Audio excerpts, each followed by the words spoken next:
state.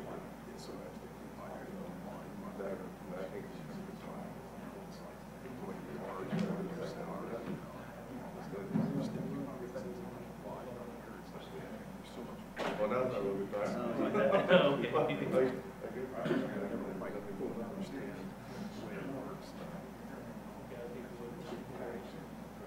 Yeah, that's what it sounds like. It's like no problem. Yeah, it seems like no, I never heard it. oh, yeah.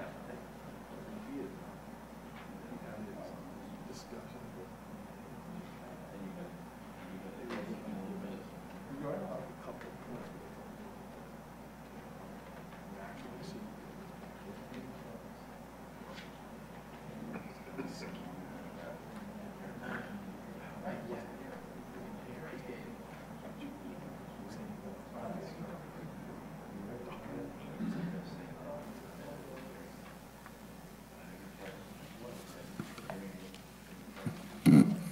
Okay, the meeting come to order.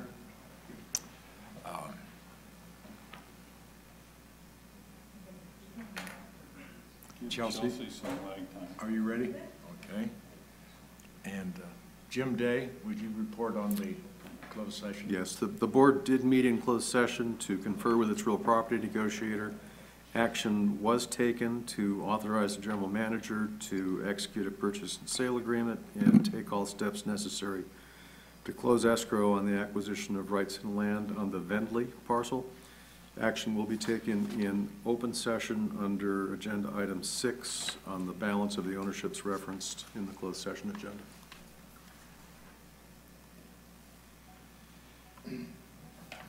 That's it.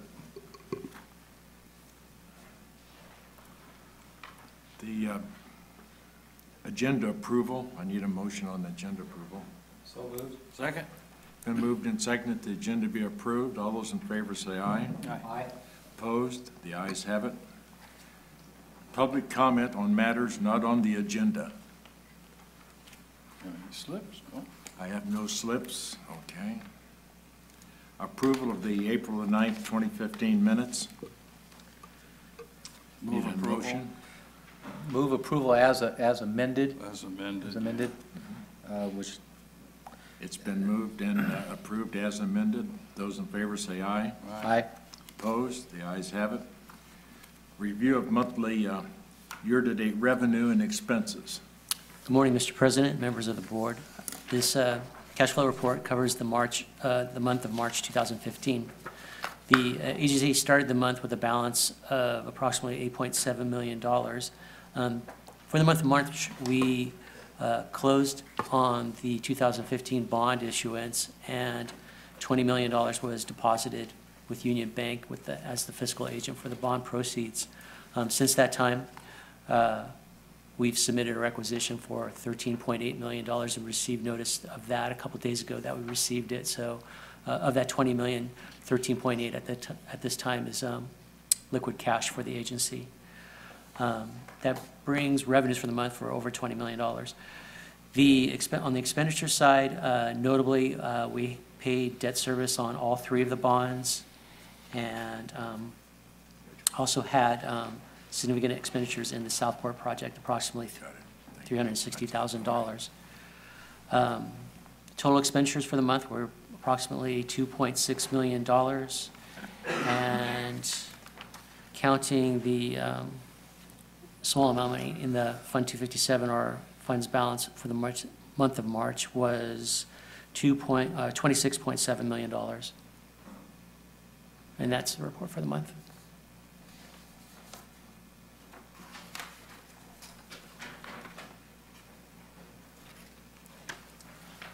No questions here.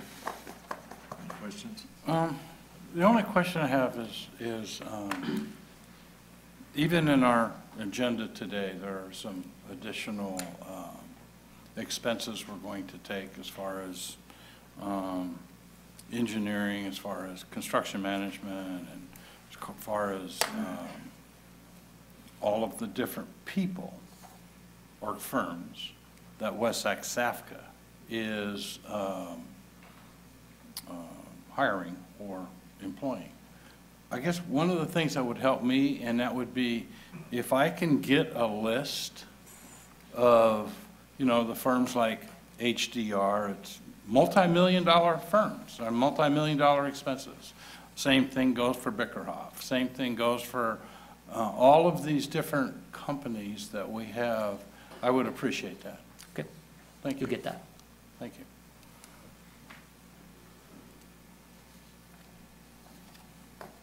Okay, get that to all three of us, will you? Yes.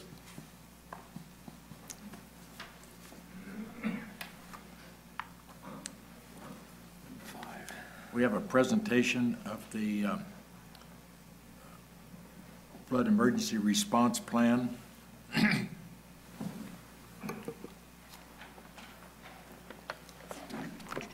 morning, Mr. Chair, members of the board. My name is Bill Weisgerber. I am the Special Projects Manager for the West Sacramento Fire Department.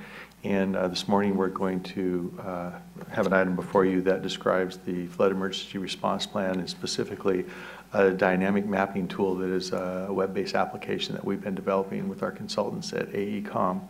And just want to give you a little bit of background before we get into it, and then we'll explain how we developed this web application, and then we're going to show you a demonstration of the tool itself. The city received a grant for a flood emergency response plan from DWR late in 2013, and we started developing a statement of work and an RFP in early 2014 to produce a new flood emergency response, a written plan. And the other component of that is what we envisioned as a GIS-based dynamic mapping program. Traditionally, in flood response, emergency response, we have static maps that we put up on the wall, and you know, that's how it's been for decades. And we had a vision here of a map and a mapping program that would be dynamic, that would show us flood reaction and flood fighting reaction as we were going through the emergency. And so we went to, we released an RFP, and 8 firms picked up or responded to our proposal, or our request for proposals, and only the winning firm, which was URS, who had since been consolidated to AECOM, had the vision, the same vision we did, and the technical ability to produce a dynamic map for us. And so this project has been going on. We started work with them in July of 2014. The mapping is now complete. We're going to finish the written plan in anticipation of a tabletop exercise for Flood Preparedness Week in October. And the project will be fully completed probably in January, late January, early February of 16, at which time we will come to all 3 of the boards, the city of West Sacramento, and both redevelopment districts for approval and adoption of the plan. This work that we're doing actually brings us into compliance with Water Code 9650, and you can see on your slides, sorry, I got a little carried away with my presentation there. I forgot we had slides for you, a little visual aid. You can see the elements of the safety plan that all LMAs protecting 1,000 people or more must comply with. And as I alluded to, this mapping component actually informs the emergency response written plan of how we're going to, it supports the elements of that plan with respect to flood fighting, evacuation, defensible positions, and protecting critical infrastructure. And it also, the plan itself then guides levy implementation and investment decisions that this board can then rely on for future decisions. We'll be, like I said, returning to this board, or actually your 3 respective boards, in January for adoption and approval of the final plan, which will result from any feedback we get from the exercise that we're going to conduct in October, because as you know, a plan's only as good as the next time you use it, and then you find all the things you need to work on and improve. But that's kind of the schedule. And as I said before, you know, we have historically used standard reference maps, which we pin up on the wall, and they have lines on them, and they're in a static position. And it's difficult to train, it's difficult to respond, and it's difficult to recover off those static lines. I mean, we do it, we've been doing it for decades, but we're in an era now where technology provides us the leverage to make better informed decisions prior to an emergency, during an emergency, and after an emergency. And so that's kind of my introduction to the project. We also, on our team, are Greg Fabian and John Powderly from Flood Protection here with the city. And then our consultants from AECOM today here are Paul Jacks, who will be speaking next, Don Jones, and Ben Breetzing, who is our technical person. And with that, I'm going to turn the podium over to Paul Jacks, who's the project manager for AECOM, to explain a little bit about the process of how we developed this map. Thank you, Bill. As Bill said, my name is Paul Jacks. I am the project manager for this project, and I have to say it's been a great experience working with city staff on this particular project. We kind of started in one place, as Bill was saying. They had a vision. It's been really an incredible experience working with the city staff to help realize that vision, which really, quite frankly, kind of puts the city of West Sacramento and partner agencies a little bit ahead of a lot of other jurisdictions in the state, particularly the other one across the river there. So, without further ado, as Bill was saying, this is a response planning project. But fundamentally, at its core, is the mapping piece of the project. The maps are really the visualization of the plan itself. And so, we use, for the mapping as the guide, for a lot of the mapping efforts, we use a guide that was developed by FEMA, the Guide to Flood Contingency Mapping, which the last edition was released in 2012. And the one notable fact about this is that it was actually created pretty much down in San Joaquin County, and the flood history of that particular county. And so, this has become kind of the de facto standard for flood contingency mapping, and it guided a lot of our work, particularly in terms of development of the static maps. Let me see if I can get this thing to work in advance. Yes, it did.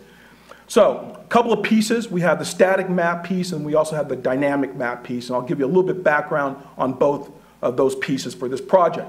For the flood contingency mapping, for the standard reference maps, the so-called static maps, we've developed a map that contains historical flood data, key topographical and elevation information. It has flood fight information, historic areas of flooding and so forth, of erosion. It also contains information having to do with flood command and flood logistics, and also information pertaining to containment of floodwaters if inundation occurs, and also some information regarding critical infrastructure within the environs of the levee. You can see also from the slide that there are map symbols, and these are kind of standardized now, for this kind of flood contingency mapping project. So, all the maps, whether they be developed here, San Joaquin County, Sacramento County, they're all using a standard symbology. Here's a sample of what one looks like. And this map is great stuff, but you can see it's loaded with an incredible amount of information. Now, typically, these are printed out in a large format. As Bill was saying, oftentimes out in the field, you'll have these unrolled on a hood of a truck or whatever. In an EOC, you'll have these things pasted up all over the Emergency Operations Center and so forth. But you can see there's an awful lot of stuff on the maps there. Here's just a little bit of slice of a map, and you can see there very good information. The DP, that's where you would have a delivery point for equipment and for materials. You have staging supply areas indicated, relief cut areas, emergency berms, and so forth, highways, all that stuff. Once again, these maps become kind of a one-stop shop, for flood information. And are a very useful tool, for both flood fighting and also, can be used for planning mitigation actions and so forth. Now, FEMA in their guide also talked about dynamic maps, and that became kind of the second piece of the mapping portion of this project. What we found is when you're looking at the FEMA guide, their concept of dynamic and our concept, and really the city's concept, is very different. The FEMA concept really, to them, dynamic meant that you had something that was electronic. And so basically they were looking at any kind of GIS maps or CAD system maps as being dynamic. And that's not really a very robust thinking, I think, in terms of dynamic. The city had a far more robust viewpoint in terms of what they wanted. They wanted something that was actually animated, something that they could actually use to guide flood response.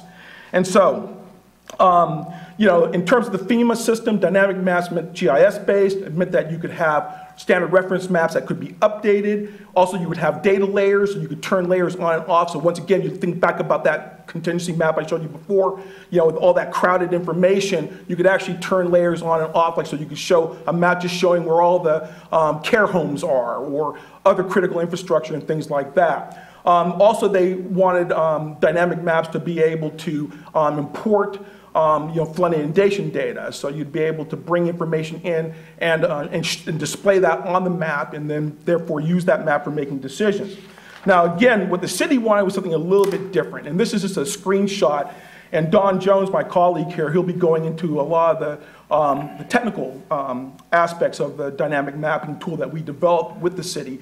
But this is just a screenshot. And this one here is just simply to show inundation. It doesn't, we also, when we get into the full application, you'll also be able to see time to 1 foot and then other things. But right now, this is just showing kind of just the basic inundation map. I'd like to turn the podium over to Don right now so he can show you an actual demonstration of the tool that we've developed. He'll also give you some background as to how we developed the tool. Thank you very much. I'm Don Jones, excuse me, a flood control engineer with AECOM. So I want to talk a little bit today about 3 things. One, kind of our goals and what we were trying to develop with the web app. I want to talk about the standards and the tools that we use to develop it.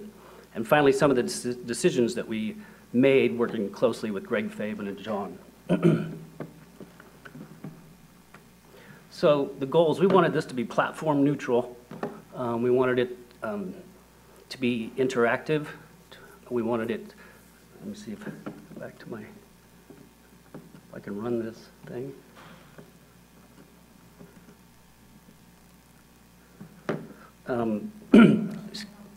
Yeah, can we go back? Can't seem to run this thing. So platform neutral, open source and non-proprietary.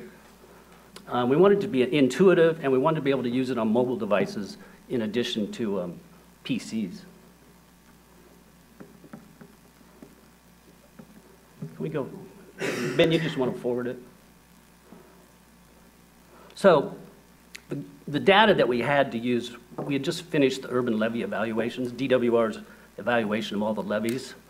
And they did a really nice job in that program of defining, the condition of all the levees surrounding West Sacramento. The other data that we had was DWR's Central Valley flood protection models that they developed. They're very robust models, both the riverine flooding and city flooding. And what these 2 things have in common is they have these levee performance curves, which actually are used to estimate, how those levees are going to perform in a large flood event. So we had some variables to determine what breach locations we actually used and the magnitude of the flooding. So we worked pretty closely with city staff, like I said, in determining breach locations. But what we decided is we wanted to be able to pick on any portion of the levee and see what would happen if that levee actually breached. The second thing we had to determine was, we're going to do a 100-year event, we're going to do a 200-year event, or maybe a 500-year event. And what we found out after looking at all 3 of those is it didn't really make much difference. For example, if the levee breached on the Sac River for a 500-year event and a 200-year event, Jefferson Boulevard is overtopped in about 4 hours. So it didn't really make much difference. So like I said, these levee performance curves took a look at freeboard, erosion, stability, and seismic, and kind of combined all those things into a curve to predict how that levee would react. The CV-Fed model, like I said, they ran the 100, 200, and 500-year events. All that stuff is from the Central Valley Hydrology Study, also done by DWR. And one big point I want to make is we used all this data that DWR developed, we didn't have to do a lot of new work. They had done a really nice job in preparing all that information. So we did our sensitivity testing, selected the 500-year event, which we felt was like a reasonable case, for planning and exercises.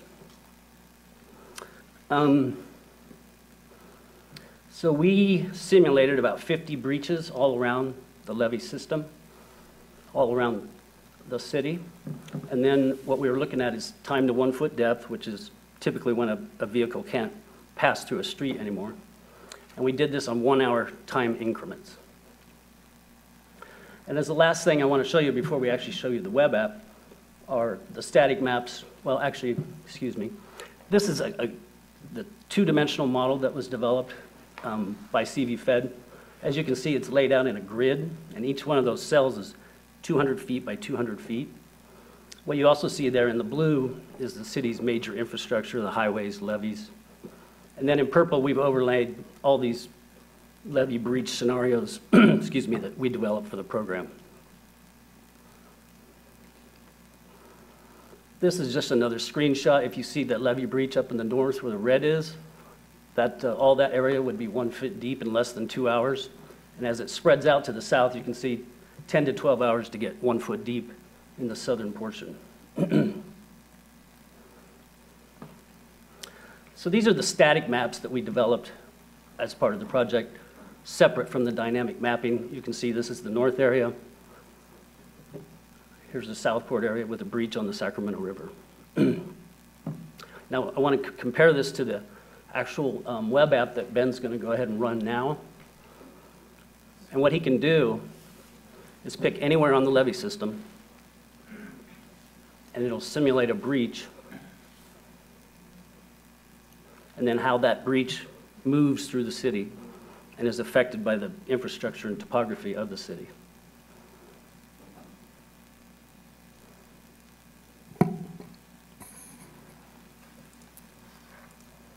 So he's going to pick anywhere, theoretically.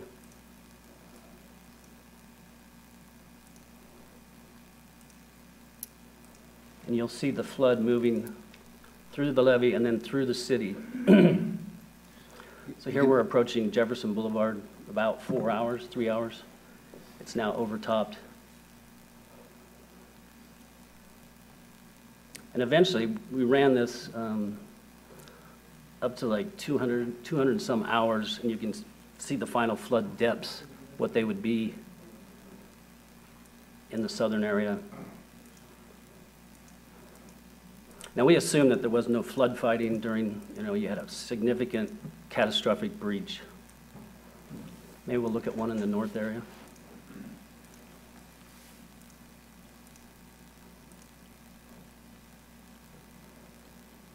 You can see how the railroad tracks affect the flood flowing. It has to actually get underneath, and eventually it does overtop and moves throughout the city.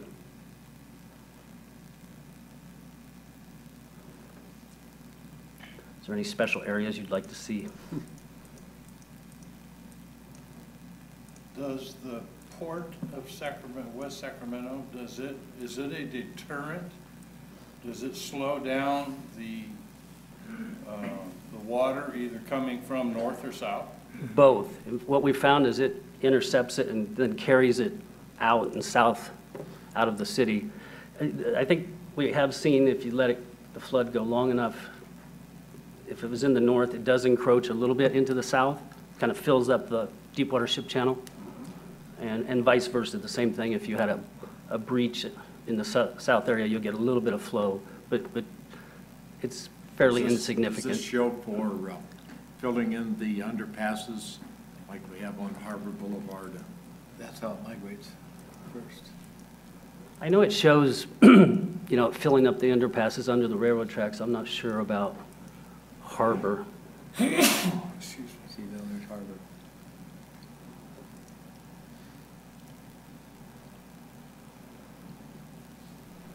So there's additional layers that we can turn on here that, show the evacuation routes, the critical infrastructure,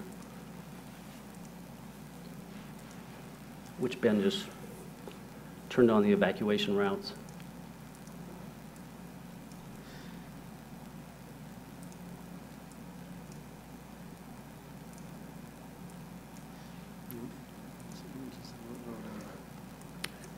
And the topography used for this was the 2007 topography that was developed, so that could be updated periodically. Well, the main question that people ask when I meet them at the grocery store or whatever, if there is an event, and we'll say it's in North, what's the best way out? How do I get out so we don't get flooded? Or if it's the South, what's the best way out? Where do I go in order to protect myself? That's the main question that people ask. And that's a good question. And that's why this map is so valuable, because we can overlay our evacuation routes, and we can, in real time, change that information as it becomes available. And part of this, the information, the informing that this map provides is to create a more robust evacuation plan. You've seen it in New Orleans, you see it in Richmond, you see it in other places that have similar flooding issues. Said this is the way out. And so part of that is signage. Part of that is the use of Yellow Alert, which is the reverse 911 system that we are now part of. And it's a dynamic question, just like the flooding is a dynamic phenomena. And so it will depend on where the flood is and how fast it's moving. So I think the best question, or the best answer for you to give is that will be evaluated in real time, and you will be notified via reverse 911 of the best routes, and you'll be updated on a constant basis through the local media. And when I say media, I mean the Yellow Alert, which is through the Everbridge, and that will go to all cell phones and landlines, and you can even get it on your email. And so we can elaborate on that even further. But the value of this tool is because we work in the Emergency Operations Center in a dynamic fashion. Once we have an event, we can plot out what our best routes are going to be. Now, we've also found there's obviously, and this doesn't take a lot of research, that there are very limited routes out of West Sacramento.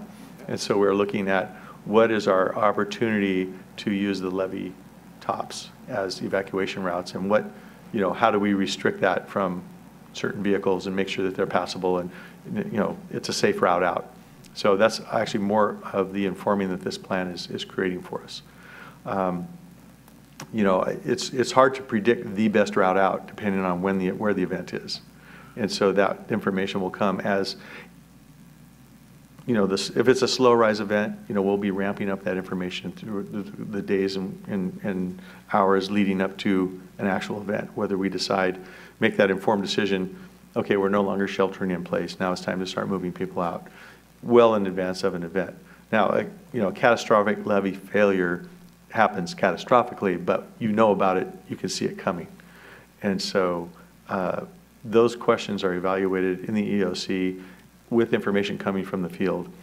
And the other kind of companion thing to this that the city is using in the EOC right now is a tool called California Common Operating Picture, which allows our field people from Public Works, Police, and Fire to, if they see something like a boil or a slough or under seepage, something like that, they can actually take a picture with their phone, send it to and it'll be geotagged to a map in our EOC that will work in concert with this. So it's not a black and white answer, I realize, but I just tell them, jump in your boat. Well, I think you can assure them that the information will be coming out as rapidly as the decisions can be made based on the information we have, what the best route will be. And we'll be doing some more marketing, if you will, on the Yellow Alert system, so that people who are not registered for their cell phones can go ahead and do that. The landlines are automatically in there, and so that's really one of the better communication models. Bill, Yes. who will have access to these programs when it's done? Well, we will own it at the city, and it's not proprietary, but so we can use it. We can allow the RDs to have it. We can allow DWR to have it. Anybody who's in the planning and response aspect of it can see it. We can show it limitedly on a limited basis. We can put it on the web. to the public. For information saying, this is what we see, like the Doppler you see on a storm, that kind of Yeah. thing. Yeah. Yeah, I mean, if, sounds like you're going to have some kind of mobile-based app or something that they can sign up for or whatnot, it would, if you could have some example, sample things, just like you're showing here, so people can get used to seeing that. So- Right, exactly. It's like people trying to interpret a Doppler map for the first time. Well, what does that mean? Is the green good or is the green bad, you know? And so in this case, how do we interpret that information? So if there ever is an event and they get on there, they can interpret it, find the best way out. Right, and part of this plan is some community outreach to that effect, Okay. to inform the public and then, you know, kick that off in a public information campaign. Okay. Any pretty more neat. questions? Thank you very much for your time this morning. I know everyone has a busy schedule, but we were very anxious to get this in front of you. We're so excited about the product that we've been able to produce, and we feel that we're kind of leading the way on this, and we're really excited about it. And we'll be actually showing this to the Flood Managers Association. Was that next week? Yeah, next week we'll be showing them. Thank you very much. We appreciate it. Thank you for your time. We really appreciate it. Very informative. Thank you. Look forward to seeing it when it's complete.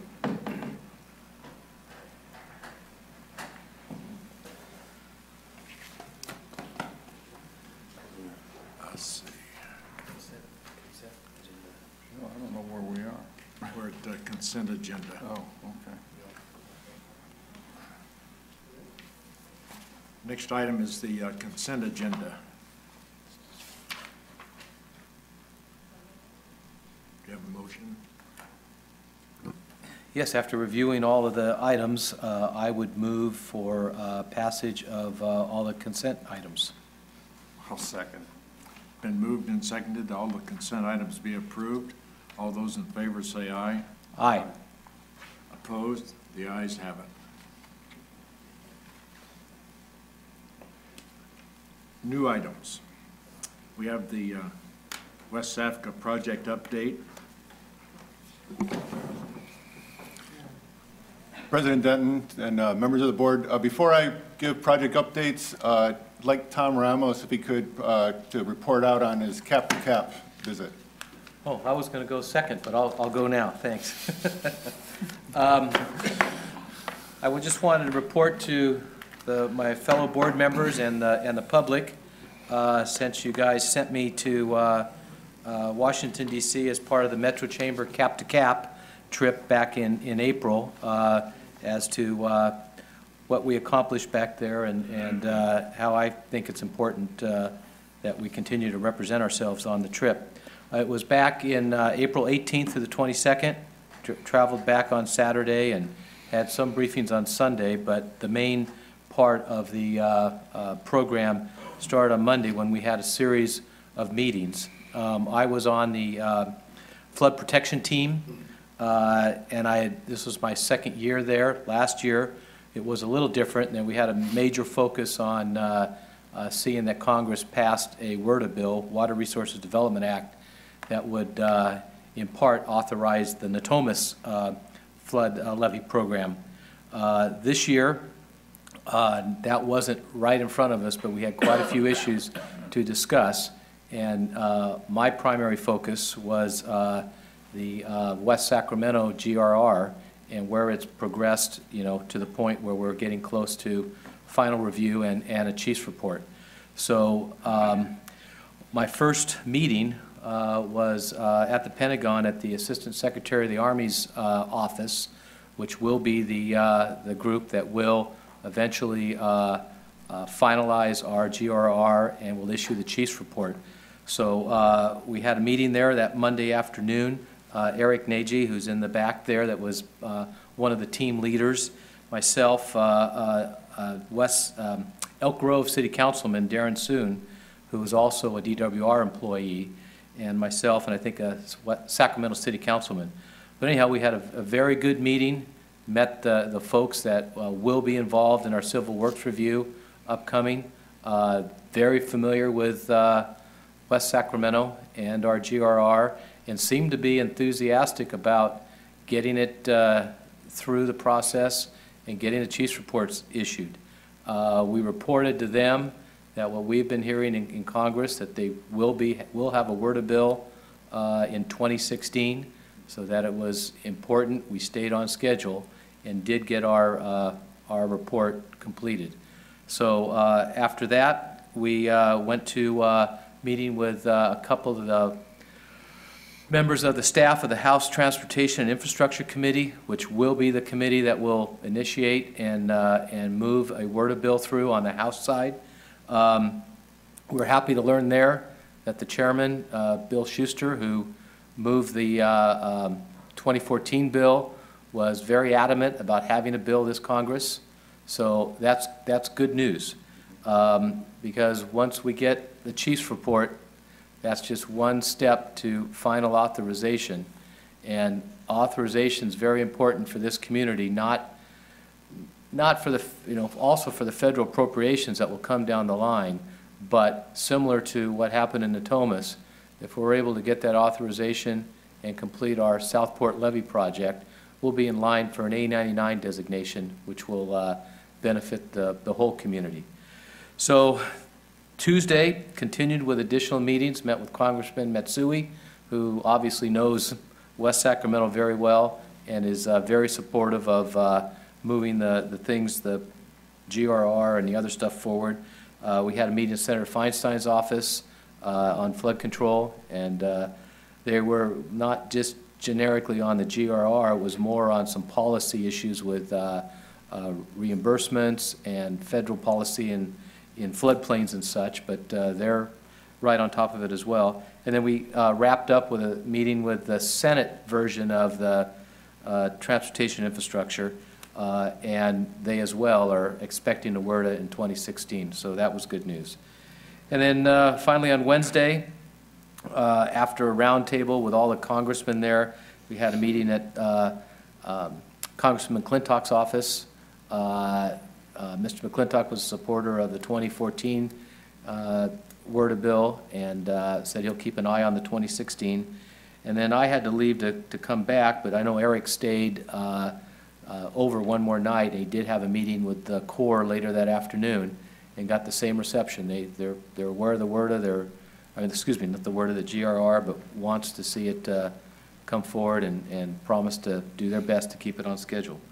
So that's about it. I think it was a productive time back there. I think it's important that, West WSAFCA on their own, have a representative there to not just meet with all these federal officials, but also with the other jurisdictions around. The same stuff's going on in Yuba City, on the other side of the river here in Sacramento. So I think it was a very well productive trip. That's it. I think Tom does an outstanding job when he goes back. He really does. He comes back with a lot of information. He's very active in it, and the city owes him a great round of applause, really. Well, thank you. Okay. I have a few items. First off, I'd like to, it gives me pleasure to announce that last week Friday, Greg received a call from Department of Water Resources Management that both our West Safeca's EIP and urban flood risk reduction applications have been approved for funding. 2 decision memos were signed, from what we understand, and they're working on an amended funding agreement. We will need to provide DWR with project work plans, and then those kind of lay out the platform for how we go about conducting our work and getting reimbursement for work performed. Those funding announcements have been posted to the DWR website, and then there for a 15-day comment period. Beyond that, I do need to let you know that although the Southport project appears to be funded in full, as a result, there are a limited number of funds for DWR. We also presented a concept proposal for a North Basin project, and that was not funded. So we'll continue to work with our team and DWR to see if there's a way that we can get a design project in the future. So that's kind of our focus, is both Southport and a future project in the north. Reporting on the rivers, we have reached an agreement with the property owner to get the necessary levee easements. We have 2 remaining properties where we still need real estate rights to be able to finalize the real estate acquisitions and then close out the project.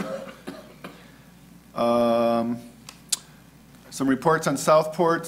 Since the last board meeting, staff has been working on getting updated rights of entry for cultural and floristic surveys for Village Parkway construction. Most of the properties have been surveyed, and we're trying to work with the remaining property owners as we can to get site access to perform the remaining surveys. Based on an email I received this morning, nothing of interest has been reportedly found at this time. This past week, West Sacramento also received 100% plans and specifications for Village Parkway construction. West Sacramento and city staff are reviewing and commenting on the plans. We'll be doing that over the next couple of weeks to try to get comments back to HDR before the end of the month to allow for the fine tuning and a release of the public bid in July with an award come August, September to hopefully have a late fall construction. As you know, negotiations are continuing with property owners affected by the project. In order to meet the fall construction schedule, West Sacramento has been directing BRI to request voluntary possession and use agreements with property owners. Many of them have been accepting these. They're willing to work with us in terms of the possession and use, voluntary possession and use. So we'll continue that strategy to try to get the necessary rights to be able to go to construction in the fall.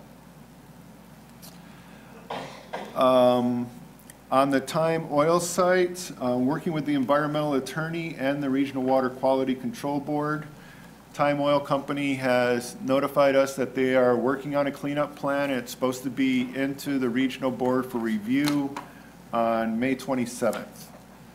So we'll request an opportunity to review and comment on that plan once it's received, and we'll keep you up to date on the progress of remediating that site.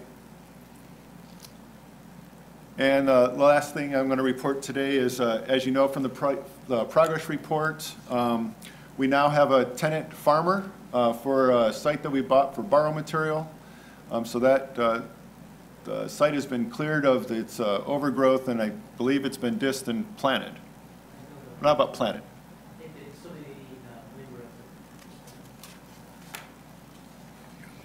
And that concludes my report back to you today. Thank you. Any questions? No.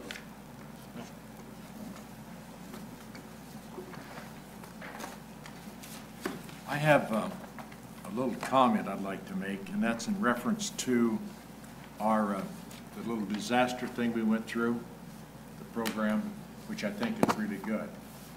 But could we be sure that the information that is coming out of this is compatible with FEMA as far as 100, 200, 500-year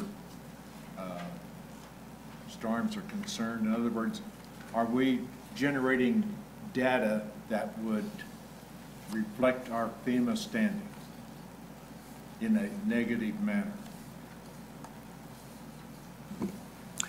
Bill, I don't think so. I think they're separate. And FEMA, so as they talked about static and the dynamic mapping, FEMA is generally working off of static maps.